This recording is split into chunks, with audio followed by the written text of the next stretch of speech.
నమస్తే, నేను Roja. Welcome to special debate. Afghanistan Pakistan సరిహద్దు మరోసారి అగ్నిగుండంగా మారింది. ఒకే మతం, ఒకే భౌగోళిక పరిసరాలు, కానీ నమ్మకాల లోపం, సరిహద్దు వివాదాలు, ఉగ్రవాద ఆరోపణలు. ఈ మూడు అంశాలే ఇరు దేశాల మధ్య మళ్లీ మంటలు రాజేశాయి. ఆఫ్ఘనిస్తాన్లో అధికారంలో ఉన్న తాలిబాన్ ప్రభుత్వం పాకిస్తాన్పై తీవ్ర ఆరోపణలు చేస్తుంటే, పాకిస్తాన్ మాత్రం టీటీపీ ఉగ్రవాదులకు ఆఫ్ఘాన్ ఆశ్రయం కల్పిస్తోందనే మంటతో కఠిన వైఖరిని అవలంబిస్తోంది.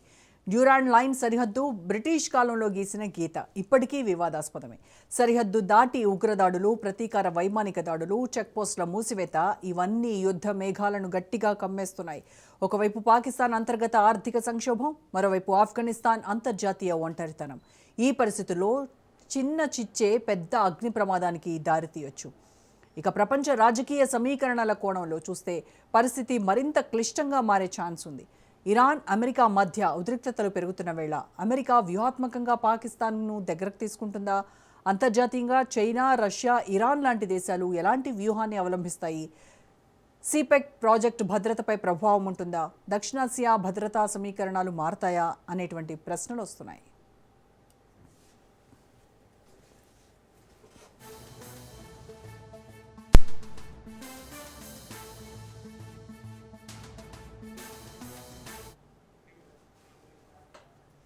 ఈ యుద్ధ మేఘాల ప్రభావం మన దేశంపై ఎంత? పాకిస్తాన్ పశ్చిమ సరిహద్దులో యుద్ధ ఒత్తిడి పెరిగితే తూర్పు సరిహద్దులో భారత్పై దృష్టి మళ్లించే అవకాశం ఉందా? కాశ్మీర్ ప్రాంతంలో ఉగ్రచర్యలు పెరిగే ప్రమాదం ఉందా? లేదా పాకిస్తాన్ రెండు ఫ్రంట్లలో ఇరుక్కుపోతుందా అనేటువంటి విషయాలు కూడా చర్చకొస్తున్నాయి. ఇక ఆఫ్ఘాన్ పాకిస్తాన్ యుద్ధం నేపథ్యంలో జాతీయ అంతర్జాతీయంగా మారే పరిణామాలపై ఇవాల్టి డిబేట్లో మనం చర్చిద్దాం. డిబేట్లో పార్టిసిపేట్ చేస్తున్నారు senior journalist and senior analyst Bandaru Rammohan Rao garu. Rammohan Rao గారు, నమస్కారం అండి. నమస్కారం రామ్మోహన్ గారు, ఆఫ్ఘన్ పాకిస్తాన్ మధ్య ఉద్రిక్తతలు పూర్తిగా యుద్ధం రూపం దాల్చేటువంటి పరిస్థితులు ఎంతవరకు ఉన్నాయంటారు? రెండు దేశాల సైనిక సామర్థ్యాలను కనుక చూస్తే ఏ దేశానికి ఎక్కువ సైనిక సామర్థ్యం ఉంది అని అనుకోవచ్చు? అలాగే పాకిస్తాన్కే ఉంది రోజు. మీకు అట్లాగే రాజేష్ నమస్కారం.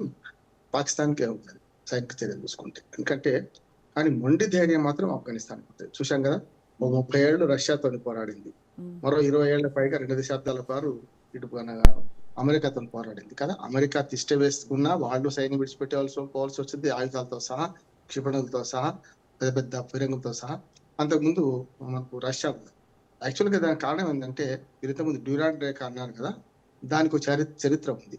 మీరు అన్నట్టు బ్రిటిష్ వాళ్ళ హయాంలోనే అప్పుడు ఉమ్మడి భారతదేశం అంటే అఖండ భారత్ అంటాం కదా, బర్మా నుంచి మొదలుకొని పాకిస్తాన్ వరకు ఇప్పుడున్నంత అఖండ భారత్ ఎవరికి చెప్పాలంటే. తర్వాత ఈస్ట్ ఇండియా కంపెనీ వచ్చిన తర్వాత బర్మా కూడా వాళ్ళ మయన్మార్, ఇప్పుడు అప్పుడు బర్మా, అవన్నీ కూడా వాళ్ళ అధీనంలో ఉంది కదా. ఇండియా అంటే అప్పుడు వాళ్ళు అనుకున్న ఇండియా చూసుకుంటే ఇప్పుడున్న బంగ్లాదేశ్ నుంచి మొదలుకొని ఇప్పుడు పాకిస్తాన్ వరకు ఈ భూభాగం అంతా కూడా ఇండియా మన బ్రిటిష్ వాళ్ళ అధీనంలో ఉండేది కనుక డ్యూరాండ్ అంటే ఒక బ్రిటిష్ అధికారి గీసిన గీత రెండు దేశాలను వేరు చేసింది. అంటే యాక్చువల్గా ఆఫ్ఘనిస్తాన్ ఎప్పుడు కూడా బ్రిటిష్ వాళ్ళ ఆధీనంలో లేదు కనుక ఆ రెండింటి మధ్యన ఒక మధ్యవర్తిగా ఉండి వాళ్ళు దాన్ని తీసుకొచ్చారు. ఆ గీత ఏమైందంటే పట్లూన్ ఆ ప్రాంతాన్ని అంటే ఆఫ్ఘనిస్తాన్ ప్రజలను చీల్చింది వరకు చెప్పండి, కొంత పాకిస్తాన్ లో కలిపింది. ఇప్పటికి కూడా ఆఫ్ఘనిస్తాన్ సరిహద్దులో ఉన్న కొన్ని తెగలు ఇప్పటికీ పాకిస్తాన్ యుద్ధం చేస్తూనే ఉన్నాయి, మేము ఆఫ్ఘనిస్తాన్ లో కలుస్తామంటున్నాయి. కాకపోతే ఆ రేఖ ఇప్పటిదాకా మార్చలేదు. రెండోది ఏంటంటే, మీరు అన్నట్టు ఈ ఆఫ్ఘనిస్తాన్ జియో పాలిటిక్స్ లో చాలా కీలకమైన ప్రస్తుతం. ఉదాహరణకు తూర్పున పోతే మనకు ఇరాన్, అటు పక్కన మన పడమటకు పోతే మనకు ఇరాను, అట్లాగే పాత రష్యా అంటే కజకిస్తాన్ ఉన్నాయి కదా, ఆ రష్యా ప్రాంతం. పైకి పోతే మనకు మన ఇటు పక్కన తూర్పు అంతా మన పాకిస్తాన్. ఇంకా కొంచెం పైకి పోయి తూర్పు రేఖ చూసుకుంటే చైనా బార్డర్ దక్కుతుంది, మన ఇండియా బార్డర్ కూడా కొత్త దక్కుతుంది. ఇంత జియో పాలిటిక్స్ ఇంత కీలకమైన ప్రదేశంలో ఉంది కనుకనే ఆఫ్ఘనిస్తాన్కి ఇన్ని సమ్మెడ దెబ్బలు, ఇన్ని ఆటుపోటు, ఇన్ని యుద్ధాలు కూడా అంటున్నాను. అందుకనే ఆఫ్ఘనిస్తాన్ వేదిక చేసుకొని రష్యా రాజకీయాలు చేసింది కొద్ది రోజులు, 2 దశాబ్దాలు అమెరికా రాజకీయాలు చేసింది. ఇప్పుడు తమదైన రీతిలో తాలిబాన్లు పరిపాలిస్తున్నా కూడా పాకిస్తాన్ పట్ల పెద్ద ఎత్తున ధైర్యం పెంచుకున్నారు. కారణం ఏంటంటే, పాకిస్తాన్ వేదికగా అమెరికా అయినా రష్యా అయినా ఆనాడు పాకిస్తాన్ వేదిక, ముఖ్యంగా అమెరికా అయితే పాకిస్తాన్ వేదిక చేసుకొని ఆఫ్ఘనిస్తాన్ మీద దాడులు చేసింది కదా మొన్నటి దాకా కూడా. అట్లాగే మనకు తీవ్రవాదులకు ఆశ్రయం ఇచ్చింది ఎవరు? మనకు పాకిస్తాన్ కదా మొన్నటి దాకా. కానీ ఇవన్నీ చూసుకుంటే ఇప్పుడు ప్రథమ శత్రువు రష్యా కానీ అమెరికా కాదు. ఇప్పుడు ఆఫ్ఘనిస్తాన్లకు పాకిస్తాన్ ప్రధాన శత్రువుగా ఉన్నది. అట్లాగే పాకిస్తాన్ లో కూడా అంతర్గత పోరు జరుగుతుంది చూస్తున్నాం మనం. అటుపోతే బెలూచిస్తాన్ పోరు, ఇటు పోతేనేమో మనకు ఆక్రమిత కాశ్మీర్ వాళ్ళు, ఇట్లా మన ఆఫ్ఘనిస్తాన్ పక్కన ఉన్న మేము విడిపోయినాం, కానీ ఆఫ్ఘనిస్తాన్ ఆత్మలు అక్కడ, మనకు ఆస్తులు ఇక్కడ ఉన్నాయి కదా, దానివల్ల ఆ ఆఫ్ఘనిస్తాన్ పౌరులు భాగస్వామ్యం ఉన్న కొన్ని ఉద్యమాలు జరుగుతున్నాయి. ఇవన్నీ కూడా పాకిస్తాన్కి నష్టం చేస్తాయి. అందుకనే పాకిస్తాన్ ఆఫ్ఘనిస్తాన్ మీద దాడి చేస్తూనే ఉంది. చేసిన ప్రతిసారి వాళ్ళు తిప్పి కొడుతూనే ఉన్నారు. అమెరికా, రష్యా లాంటి దేశాలని ఓడించి వరకు చెప్పిన వాళ్ళు పలాయనం చిత్తగించిన దానికి కారణమైన ఆఫ్ఘనిస్తాన్ మొండి ధైర్యంతో ముందుకు పోతుంది. కానీ ఆయుధ సంపత్తి చూసుకుంటే మీకు పాకిస్తాన్కి ఎక్కువ ఉంటుంది. కానీ తీవ్రవాద విషయానికి వస్తే మీరు ఒకటంటే మేము రెండు అనడానికి సిద్ధంగా ఉన్నారు తాలిబాన్ కూడా తప్పింది లేదు. మనం కూడా ఇప్పుడు పాకిస్తాన్ మీద కోపంతో కాకుండా మొదటి నుంచి ఆఫ్ఘనిస్తాన్ లో పార్లమెంట్ భవనం కట్టేయడం, రోడ్లకు సహాయం చేయడం ఉచితంగా చేసినాం. మనం కూడా భారతదేశం కూడా ఎక్కడా కూడా దాన్ని ఆశించి చేయలేదు. కానీ అదే చైనా మాత్రం సిపిఎక్ రహదారికి ప్రధానంగా మనకు అటు పక్కన మనకు చైనాకు మధ్యన బార్డర్ లో ఆఫ్ఘనిస్తాన్ కొంత భాగం వస్తుంది కనుక పాకిస్తాన్ కీలక ప్రాంతం ట్రయాంగిల్ అంటే అక్కడ అది వస్తుంది కనుక 3 దేశాలు ప్లస్ మన 4వ దేశం మూలం కనుక సిపిఎక్ రహదారికి ఆఫ్ఘనిస్తాన్ తో అవసరం ఉంది, పాకిస్తాన్ తో అంతకంటే అవసరం ఉంది. కనుక చైనా జియో పాలిటిక్స్ చేస్తున్నది ఒక రకంగా చెప్పాలంటే అరేబియా మహాసముద్రంలో దానికోసం. ఇవన్నీ నేపథ్యంలో చైనా మన పాకిస్తాన్ తో ప్రేమతోని వాళ్ళతో కలిసిపోలేదు, వాళ్ళకి అవసరాలు ఉన్నాయి. అట్లాగే అమెరికా వాళ్ళ అవసరాలు, ఎందుకంటే ఇరాన్ మీద దాడి చేయాలంటే పాకిస్తాన్ కావాలి. అట్లాగే చైనా కూడా పాకిస్తాన్ లో పెద్ద విమానాశ్రయం కట్టుకుంది బెలూచిస్తాన్ ప్రాంతంలో. 2 ఏళ్ల అయింది నిర్మాణం అయిపోయి, ఇంతవరకు ఒక విమానం ఎగరలేదు. బెలూచిస్తాన్ ప్రజలు వీరోచితంగా పోరాడుతుంది. మేము చైనా విమానం దిగనీయం ఇక్కడ అంటున్నారు. మాది వేరే దేశం, మాకు మోడీ ప్రధానమంత్రి అంటున్నారు వాళ్ళు. కనుక ఈ దేశంలో పాకిస్తాన్ ఆఫ్ఘనిస్తాన్ అంటే ఇద్దరు దోనో లడైతో తినొక ఫైదా అవుతాయని మనకు మాత్రం లాభం అంటే నష్టం లేదంటున్నాను. దానివల్ల కొంతవరకు పాకిస్తాన్ నిర్వీర్యం కావడానికి వాళ్ళ పోరాటం అంతా అటువైపు తూర్పు వైపు కేంద్రీకరిస్తే పడమటి వైపు మనకు కొంచెం ఫ్రీగా ఉండడానికి కారణం అవుతుంది. కానీ మనకు ఇంకొక ఉపద్రవం వచ్చింది కదా, ఇప్పుడు ఇటు బంగ్లాదేశ్ తో వచ్చింది కదా. కానీ కొత్త పాలకులు రావడం వల్ల బంగ్లాదేశ్ తో కూడా పాత మొన్నటి ఇబ్బంది ఉండకపోవచ్చు. ఎందుకంటే మనకు యూనస్ ఉన్న దానికన్నా నయమే కదా, ఇప్పుడు ఈయన వచ్చి తారిక్ రెహమాన్ వచ్చి నయమే అంటున్నాను నేను. సరే ఖట్టరు మన పాకిస్తాన్ అనుకూలంగా కొంత ఉండొచ్చు, అయినా సరే మనకు అనుకూలంగానే ఉంటాడు అనుకుంటున్నాం. కనుక ఇప్పుడు పాకిస్తాన్ చిక్కుల్లో పడడం మనకైతే వ్యూహాత్మకంగా లాభము. అట్లానే పాకిస్తాన్ వాళ్ళకు తూర్పున దెబ్బ పెద్ద నష్టమని. సార్, ఇప్పుడు పాకిస్తాన్ ఏదైతే ఆరోపిస్తోందో టీటీపీ తెహ్రకే తాలిబాన్ ఉగ్రవాదులకు ఆఫ్ఘనిస్తాన్ ఆశ్రయం ఇస్తోంది అన్నటువంటి ఆరోపణల్లో వాస్తవం ఎంత సార్? అసలు ఉన్నది తీవ్రవాదానికి పూర్తిగా మూతమిస్తుంది మనకు ఆఫ్ఘనిస్తాన్. ఇవాళ ప్రత్యేకంగా రష్యా ఆక్రమించుకున్నప్పుడు అదే అన్నది కదా, మీరు తీవ్రవాదాలకు ఆశ్రయం ఇస్తున్నారు, మీ దేశాన్ని మేము బాగుపరుస్తామని. మొత్తం రష్యా చాలా వనరులు అక్కడ పెట్టింది. 3 ఏళ్ళు అది మొత్తం అర్ధ శతాబ్దం పైగా మనకి నడుస్తున్న కథనే. 30 ఏళ్ళు పోయి శోకం ముడిచింది రష్యా కూడా, సేమ్ తాలిబాన్లతో పోరాడలేక. అట్లాగే అమెరికా కూడా 20 సంవత్సరాలు పూర్తి మొన్న ట్రంప్ అంతకుముందు జో బైడెన్ హయాంలో వెనక్కి తీసుకుంది, ఆయుధాలను విడిచిపెట్టి ఆ పాత ఫిరంగులను అక్కడ విడిచిపెట్టి వెళ్ళిపోయింది. కనుక తాలిబాన్లతో పాటు ఇతరత్ర తాలిబాన్లు ప్రభుత్వంలో ఉన్నారు. మొన్నదాకా తీవ్రవాదులు కదా, ప్రభుత్వం లేకముందు అయితే ఏ ప్రభుత్వం ఉంటే ఆ ప్రభుత్వం వ్యతిరేకించారు కదా. అప్పుడు రష్యాను కానీ, లేకుంటే రష్యా పప్పెట్స్ అయిన పాలకులను కానీ, అమెరికా పప్పెట్స్ అయిన పాలకులను కూడా తోలుబొమ్మల్లాగా వాడుకుంటే వాటిని వ్యతిరేకించుకుంటే తీవ్రవాదాన్ని ప్రబలించడానికి కొన్ని వేల మంది చచ్చిపోయారు, ఒకరిద్దరు కూడా కాదు కదా. అందుకని వ్యూహాత్మకంగా ఇప్పుడు తాలిబాన్లు ప్రభుత్వం అధికారంలో ఉంది కనుక వాళ్ళ మీద వాళ్ళు తీవ్రవాదాన్ని ప్రయోగించారని నేను అనుకుంటున్నాను. అయితే ఇప్పుడు ఆ తాలిబాన్లకు వ్యతిరేకంగా ఇక్కడి నుంచి పాకిస్తాన్ నుంచి తీవ్రవాదం పంపించడం, తీవ్రవాదంతో దాడులు చేయించడం పాకిస్తాన్ చేస్తుంది కనుక పాకిస్తాన్ ప్రథమ శత్రువుగా మారింది. ఇప్పుడు గతంలో శత్రువులు అమెరికా, అంతకుముందు రష్యా, ఇప్పుడు ప్రధానంగా ఆఫ్ఘనిస్తాన్ శత్రువులు అంటే పాకిస్తానే, మనం కాదు. కనుక పాకిస్తాన్ తో పోరాడుతూనే ఉంటది. ఇంకో రకం చెప్పండి, పాకిస్తాన్ అంతర్యుద్ధాన్ని ఆఫ్ఘన్లు వాడుకునే ప్రయత్నం చేస్తున్నారు. ఓకే, ఇప్పుడు ఈ డ్యూరాండ్ లైన్ వివాదానికి శాశ్వత పరిష్కారం ఏమైనా ఉంటుందంటారా? ఈ అంతర్జాతీయ సమాజం ఏమైనా కల్పించుకొని ఆ దిశగా అడుగులు వేస్తుంది? ఎందుకంటే ఇప్పుడు అంటే దశాబ్దాలుగా ఈ వివాదం అలా కొనసాగుతూనే ఉన్నప్పటికీ కూడాను ఇప్పుడు మళ్ళీ భగ్గుమంటున్నటువంటి నేపథ్యంలో ఏదైనా పర్మనెంట్ సొల్యూషన్ దిశగా ఏమైనా అడుగులు పడతాయి అనుకోవచ్చు? అగ్రరాజ్యాలు ఏవి కూడా ఆఫ్ఘనిస్తాన్ సహాయం చేసి మీ ప్రాంతాన్ని మీకు తిరిగి ఇప్పిస్తాను, డ్యూరాండ్ రేఖను మారుస్తామనే పరిస్థితి లేదనుకుంటున్నాను. ఇవాళ ఆధునికమైన టెక్నాలజీ వచ్చింది, అన్ని వచ్చినాయి, కానీ ఒకనాడు డ్యూరాండ్ నెలల తరబడి సంవత్సరాల పాటు తిరుగుకుంటూ విభజన రేఖని గీసుకుంటూ పోయింది. అది భౌగోళికంగా ఎక్కడ రేఖ ఉండదు, పర్వతాల అవతల ఇది, పర్వతాల యువతల ఇది అన్నట్టు కొన్ని పర్వతాలను చేసుకున్నారు, చిన్న చిన్న నదీ నదాలను ఆసరా చేసుకుని ఒక గీత గీసుకుంటూ పోయిండ్రు. అది ఇప్పుడు ఒప్పమనే ఆఫ్ఘనిస్తాన్ ఉంటుంది. వీళ్ళేమో ఆనాడు ఆ గీసిన గీతే కరెక్ట్. భారత్ ఇప్పుడు పాకిస్తాన్ కాదు కదా, అప్పటి అఖండ భారత్ కును ఆఫ్ఘనిస్తాన్ మధ్య గీసిన రేఖ కదా, మీరు ఎందుకు ఒప్పరు అని ఏమో ఇప్పుడు పాకిస్తాన్ ఉంటుంది. ఇప్పుడు మనకు దాంతో సంబంధం లేదు. పాకిస్తాన్ వెళ్ళిపోయిన తర్వాత మధ్యాహ్నం అడకత్తలో పొగ చెక్క లాగా అది అయిపోయింది. ఒకవేళ మన భారతదేశానికి ఉంటే ఆ సరిహద్దు సమస్య మనదే, వాళ్ళది కాకపోయేది. కనుక పాకిస్తాన్ సరిహద్దు సమస్య అది.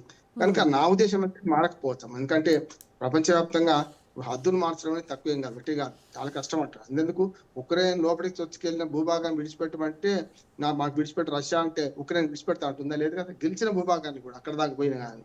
కనుక అట్లానే ప్రపంచంలో ఎక్కడైనా సరే ఇప్పుడు గాజా స్ట్రిప్ తోని మన ఇజ్రాయెల్ గొడవ నడుస్తుంది కదా, హమాస్ ఇజ్రాయెల్ గొడవ నడుస్తుంది. ఇవన్నీ చూస్తుంది ఎక్కడ ఏ భూభాగాన్ని ఆక్రమించుకున్నా దాన్ని తిరిగి తీసుకున్న సందర్భాలు చాలా తక్కువ అంటున్నారు. సరే దేశాలు ఆక్రమించుకుని వేరు, కానీ ఈ రేఖలను ఆక్రమించుకుని మాత్రం కొంచెం కష్టమే అంటున్నాను నేను.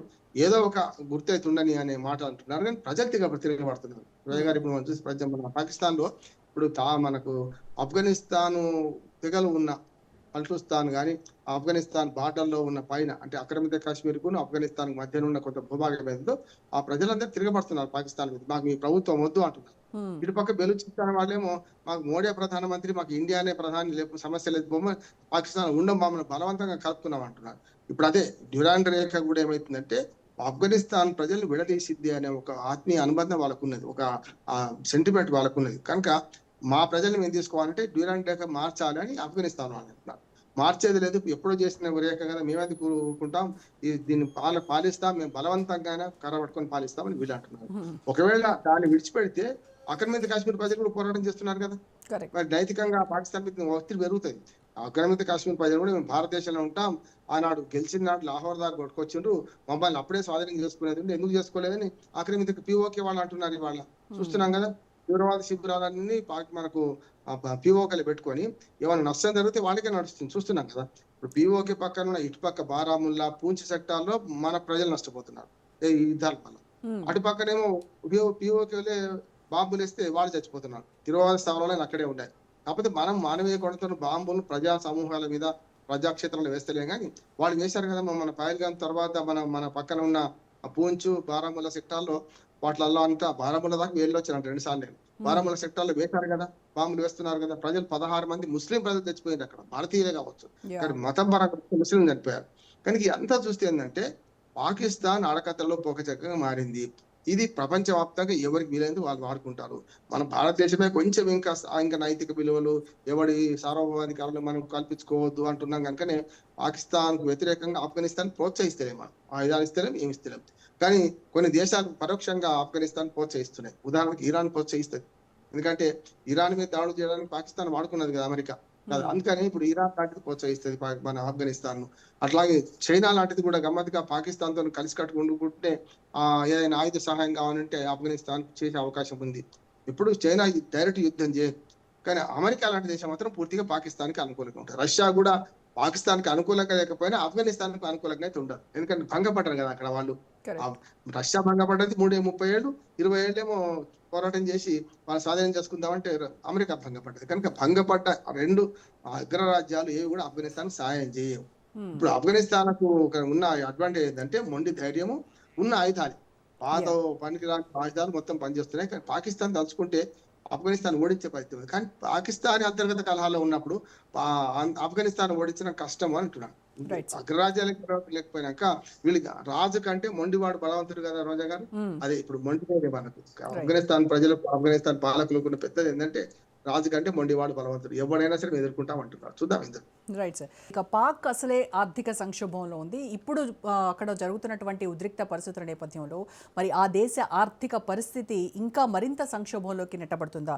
మాట్లాడదాము రామ్మోహన్ రావు గారు. రామ్మోహన్ రావు గారు, పాకిస్తాన్ ఇప్పుడు IMF బెయిల్అవుట్ ప్యాకేజ్కి ఇదైంది. మరి ఇప్పుడు జరుగుతున్నటువంటి ఉద్రిక్తత నేపథ్యంలో ఆ IMF బెయిల్అవుట్ ప్యాకేజెస్ పైన ఏమైనా ఇంపాక్ట్ ఉంటుందంటారా? ఉంటుంది, తప్పనిసరి ఉంటుంది. యాక్చువల్గా మనకు ఆపరేషన్ సింధూర్ తర్వాతనే కునారిల్లిన పాకిస్తాన్ కు ఏమైనా ఎడారిలో మరీచికలాగా ఒక రకంగా చెప్పాలంటే $1 మిలియన్ అంటే 9,500 కోట్ల రూపాయలు సుమారుగా మనకు ప్రపంచ బ్యాంక్ సహాయం చేసింది. దేనికి సహాయం చేసిన వాళ్ళు, మీ ఆర్థిక స్థితిని బాగు చేసుకోండి, యుద్ధాలకు పెట్టమని చేయలేదు. ఇప్పుడు ఆ డబ్బులు వచ్చిన తర్వాత పెద్ద ఎత్తున యుద్ధాల మీద ఖర్చు పెట్టింది. ఆపరేషన్ సింధూర్ 1, 2 వాటి మీద ఖర్చు పెట్టింది. ఇప్పుడు ఆఫ్ఘనిస్తాన్తో యుద్ధం వచ్చింది, వాళ్ళ మీద యుద్ధం లాంటి యుద్ధం వచ్చింది కనుక దీని మీద ఖర్చు పెడుతుంది. అంటే ఏంటి, మొత్తం అయ్యగారి సంపాదన అమ్మగారి పసుపు కుంకుమలు అన్నట్టు ఈ మొత్తం వచ్చిన డబ్బు రుణం అంతా కూడా ఈ ఆయుధాలు కొనుక్కోవడం ఇది చేస్తున్నది. అమెరికా కూడా వ్యూహాత్మకంగా, రోజా గారు చూడండి మీరు, పాకిస్తాన్ తన ఆధీనంలో ఉంచుకోవాలంటే ఆయుధ సహాయం కూడా పెడుతుంది. ఇప్పుడు రకంగా చెప్పారు, ప్రపంచ వ్యాప్తం రుణం ఇప్పించింది అమెరికానే. అందరు వద్దంటుంటే కూడా, భారతదేశానికి వ్యతిరేకమని తెలిసి కూడా. ఇప్పుడు ఆ రుణాన్ని ఏం చేస్తుంది, అందులో సగం రుణం అప్పటికే పట్టుకున్నారట. అమెరికా వాళ్ళు ఏం చేసిందంటే ఇచ్చిన రుణం ఇచ్చుకుంటూనే వాళ్ళు ఇప్పటిదాకా ఇచ్చిన ఆయుధ సంపత్తితో పట్టుకున్నారు. చూస్తున్నాం కదా, S-400 మనం తెచ్చుకుంటే ఇప్పుడు వాళ్ళ నూతన టెక్నాలజీ పాకిస్తాన్ వాళ్ళకి ఇచ్చి మనకన్నా కొంచెం మెరుగైన టెక్నాలజీ ఇచ్చే ప్రయత్నం చేస్తుంది అమెరికా. ఈ చైనా చూసాం, చైనా తుపాకులు, చైనా అన్ని కూడా తుస్సుమని పేలిపోయినాయి మనం చూసినాం కదా. రష్యా S-400 మనకి గెలిపించింది. ఇప్పుడు S-500 కూడా మనం చెప్తున్నాం. బ్రహ్మోస్ క్షిపణులు తయారు చేసుకున్నాం. పులిని చూసి నక్క వాతలు పెట్టుకున్నట్టు పాకిస్తాన్ మొదటి నుంచి విద్వేషాల పునాది మీదనే అది బయటపడ్డది. 2 దేశాలకు విభజించబడ్డది. అప్పుడైనా బుద్ధి తెచ్చుకొని ఎవరి జీవితం వాడిది, ఎవరి ప్రపంచం వాడిది, ఎవరి దేశం వాడిది అనుకుంటే ఏం కాకపోతుంది. ప్రతిసారి కూడా భారత్ తో నక్కసి పెంచుకొని భారత్ మీదనే దాడి చేసే ప్రయత్నం చేసింది తప్ప 65 కానీ, తర్వాత 71 కానీ, తర్వాత కార్గిల్ యుద్ధం కానీ, మొన్న ఆపరేషన్ సింధూర్ కంటే పహల్గాం దాడి కానీ, ఇవన్నీ చూస్తే ప్రతిసారి కూడా పాకిస్తాన్ మన మీద అనవసరంగా కార్యానికి కాల్దవుతుంది. దీనికి అమెరికా లాంటి దేశం అగ్నికి ఆజ్యంతో అయినట్టు వాళ్ళు సపోర్ట్ చేస్తున్నారు. వాళ్ళ స్వార్థం వాళ్ళకు ఉంది. పాకిస్తాన్ తన చేతిలో ఉండాలి. భారతదేశం ఎట్లాగూ అది ఎదుగుతున్న ఆర్థిక శక్తి కనుక దీనికి చెక్అవుట్ కావాలనే పక్కలో బలిలాగా పాకిస్తాన్ ఉంటేనే మనకు వింటారు. అంటే దోన వాళ్ళు అడిగితే తినక పైదా అంటే ఇద్దరు కొట్లాడుకుంటే మనం చెప్పినట్టు ఇద్దరు వస్తారని అమెరికా అనుకుంటుంది. చూస్తున్నాము. కానీ నమ్మదగ్గ మిత్రుడు అప్పుడైనా మనకు రష్యానే. ఇక ఆర్థిక స్థితి చూసుకుంటే మీరు అన్నట్టు 500 రూపాయల కిలో మనకు గోధుమ పిండి, దాదాపు 600 రూపాయలకు లీటర్ పాలు అయిన సందర్భం చూసినాం మనం. ఇట్లా చూస్తే వాళ్ళు ఆర్థికంగా చితికిపోయి ఉన్నారు. అసలు ఈ దేశంలో ఎందుకున్నావా అనే పరిస్థితి కూడా జరుగుతుంది. ఈ మధ్యనే క్రికెటర్లు కూడా ప్రపంచవ్యాప్తంగా ఉన్న క్రికెటర్ ఒక్క పాకిస్తాన్ క్రికెటర్లు తప్ప అందరూ ఉత్తరాలు రాశారు. ఏమని, ఇమ్రాన్ ఖాన్ మద్దతుగా క్రీడాకారుని విడిచిపెట్టండి, ఆయన కళ్ళు మొత్తం పోయేటట్టున్నాయి, చీకటి గదిలో మగ్గిపోతున్నాడు, మొత్తం కళ్ళ జబ్బు వచ్చింది, బాగు చేయించండి, మానవ హక్కులు రక్షించండి అని ప్రపంచవ్యాప్తంగా అప్పీల్ చేస్తూ ఉత్తరం రాశారు. దానికి ఐక్యరాజ్య సమితి పట్టించుకుంటలేదు, ఎవరు పట్టించుకుంటలేడు. కానీ వాళ్ళ బాధ వాళ్ళది. మాకు మాజీ క్రీడాకారులు ఆయన అట్లా చేయొద్దని చెప్పి వాళ్ళు రాశారు. అదొక ఒత్తిడి ఉంది ప్రపంచవ్యాప్తంగా, పాకిస్తాన్ మీద ఒత్తిడి ఉంది. ఈ ఆర్థికం అంటే అంత చూస్తున్నాం కదా, తెచ్చిన డబ్బులు మొత్తం అటైపోతున్నాయి. ఇంకోటి ఏంటంటే ప్రభుత్వ చేతిలో లేదు కదా రోజా గారు. చూస్తున్నాం ఇప్పుడు ఏదైతే అఫీషియల్ గా నిలబడ్డ ప్రభుత్వం ఏదైనా ఉందో, ఇప్పటిదాకా పాకిస్తాన్ ఏర్పడ్డప్పటి నుంచి 1 సార్లు 2 సార్లు కొంచెం పక్క రాష్ట్రాలు ఎన్నికలు ఎప్పటి నుంచి కూడా మొదటి నుంచి కూడా మనకు అయితే సింధు లేకుంటే పంజాబ్ సింధు ప్రాంతాల నుంచే ముఖ్యమైన నేతలు అందరూ వస్తారు, ఇంక్లూడింగ్ సైన్యాధ్యక్షులు కూడా. ఇప్పుడు వాళ్ళు ఏం చెప్తున్నారు, వీళ్ళందరూ ఆకర్షపడుతున్నారు. మా సంపద అంతా దోచిపెట్టి అటు బెలూచిస్తాన్ వాళ్ళు తిరుగుబాటు చేస్తున్నారు, అటు పంపుతారు, ఇటు యుద్ధాలు పెడతారు, ఆక్రమిత కాశ్మీర్ ఉపయోగించి అటు పెడతారు, ఆఖరికి పంక్తులు మన ఆఫ్ఘనిస్తాన్ పక్కన ఉన్న ప్రాంతాలకు పెడతారు. మా సంగతి ఏంది, సంపాదన మాది, ఖర్చు మీద అని వీళ్ళు అంటున్నారు. పాలకులందరూ ఇక్కడ వచ్చిన వాళ్ళే. ఇప్పుడు ఏమవుతుందంటే పాలకులు ఏమో సైన్యం చేతిలో ఉన్నారు, సైన్యం ఏమో తీవ్రవాదుల చేతిలో ఉంది. అంటే అందుకని చూడండి, ఈ ఇద్దరి మధ్యన ఉన్న సైన్యాన్ని పిలుచుకున్నాడు అమెరికా అధ్యక్షుడు ట్రంప్. జనరల్ ముందుని ఎందుకు పిలుచుకున్నారు, అటు తీవ్రవాదులకు ఇటు ప్రభుత్వానికి మధ్యన సయోధ్యం ఉంటది సైన్యంది కనుక సైన్యం మధ్య, ఎందుకంటే సైన్యం లీగల్ అవుతుంది. నిజంగా చెప్పాలంటే దేశ అధ్యక్షుడు ఎవరితో మాట్లాడాలి, ఆ ఎదుటి దేశం అధ్యక్షుడితోనో ప్రధానమంత్రితో మాట్లాడాలి. కానీ అట్లా మాట్లాడలే కదా. షెహబాజ్ షరీఫ్ కంటే మునీర్కి ఎక్కువ విలిచింది అమెరికా. అందుకని ఏమంటున్నానంటే ఎవరి ప్రయోజనాలు వాళ్ళకున్నాయి. ఈ ప్రయోజనాల మధ్యన పాకిస్తాన్ మాత్రం ఆగమైపోతుంది. వాటికి రోజు ఇంకా మీరు అన్నట్టు ఆర్థికంగా చితికిపోతుంది, సామాజికంగా చితికిపోతుంది, తన ప్రజల ద్వారా అంతర్యుద్ధాలు వస్తున్నాయి. ఇది వరకు చెప్పాలంటే మేడి పడిన చూడు మేలిమై ఉండని అన్నట్టు పైకి పాకిస్తాన్ కొంచెం దృఢంగా కనపడుతున్నా లోపడంతా డొల్లనే ఉంది. ఈ దొల్లదనం ఎప్పుడు పోతుంది అంటే నిజమైన పాలకులు, సైన్యం చేతిలో ఉండని పాలకులు వచ్చినప్పుడు పోతుంది. కానీ ఇంతవరకు పాకిస్తాన్ చరిత్ర చూస్తే అయాహయాన్ని నుంచి మొదలు పెడితే ఇప్పటి వరకు ఎవ్వరు కూడా పటిష్టమైన గట్టి పాలకులు వస్తే పాలకులు ఉరిదీశారు తప్ప బతకనీయలేవాడు సైన్యమే అప్పర్ హ్యాండ్. ఆఖరికి ముషారఫ్ అంటాడు కూడా సైన్యం నుంచి తిరుగుబాటు వచ్చినాడు కూడా. ముషారఫ్ పరిస్థితి కూడా అంతే అయింది కదా అధ్యక్షుడు అయిన తర్వాత, అంటే ప్రధానమంత్రి అయిన తర్వాత. అట్లా చూసుకుంటే ఇప్పుడు షెహబాజ్ షరీఫ్ ఒక కీలు బొమ్మ, ఒక తోలు బొమ్మ, అటు అమెరికా ఇటు తీవ్రవాదుల చేతిలో. అందుకని సమస్య లేదు. ఇంకా ముఖ్యంగా సైన్యం చేతిలో అనొచ్చు. ఈ ముగ్గురు మధ్యన ఇప్పుడున్న పౌర ప్రభుత్వం అనేది ఒకటి గాలికి పోయే పేకమడి లాంటిదే. చూద్దాం ఏం జరుగుతుంది. మొత్తం మీద అమెరికా స్టాండ్ ఎలా ఉంటుంది సార్? ఓవైపు ఏమో అమెరికా ఇరాన్ ఉద్రిక్తతల నేపథ్యంలో ఇప్పుడు ట్రంప్ నాయకత్వంలో అమెరికా పాకిస్తాన్ కు సపోర్ట్ చేస్తుందంటారా? చేస్తుంది, పాకిస్తాన్కే చేస్తుంది. ఎందుకంటే ఆఫ్ఘనిస్తాన్ లో భంగపడ్డారు. ఆఫ్ఘనిస్తాన్ శత్రువు మిత్రుడు అవుతారు కదా, ఇది చేస్తుంది. రెండోది ఇరాన్ కూడా శత్రువే వాళ్ళకి, కనుక ఇజ్రాయెల్ సపోర్ట్ చేసుకుంటూ, ఇజ్రాయెల్ నుంచి ఇరాన్ 1000 కిలోమీటర్ల దూరం ఉంది కనుక ఇరాన్ మీద దాడి చేయాలంటే ఖచ్చితంగా బెలూచిస్తాన్ కాకపోయినా కనీసం ఇటు పక్కనేనంటే ఈ అంతర్జాతీయ రేఖ మీద ఉద్రిక్తతలు ఏం నడుస్తున్నాయంటే అటు ఆఫ్ఘనిస్తాన్ వాళ్ళు మద్దతు ఇయ్యరు పాకిస్తాన్, ఇటు పక్క బెలూచిస్తాన్ అంతర్గతంగా వీళ్ళు ఇవ్వడం లేదు. ఇప్పుడు ఎక్కడి నుంచి పోరాడాలి వీళ్ళు? ఏ ఉన్నా సరే పాకిస్తాన్ నుంచి పోరాడాలి ఇప్పుడు ఏం చేసినా కూడా.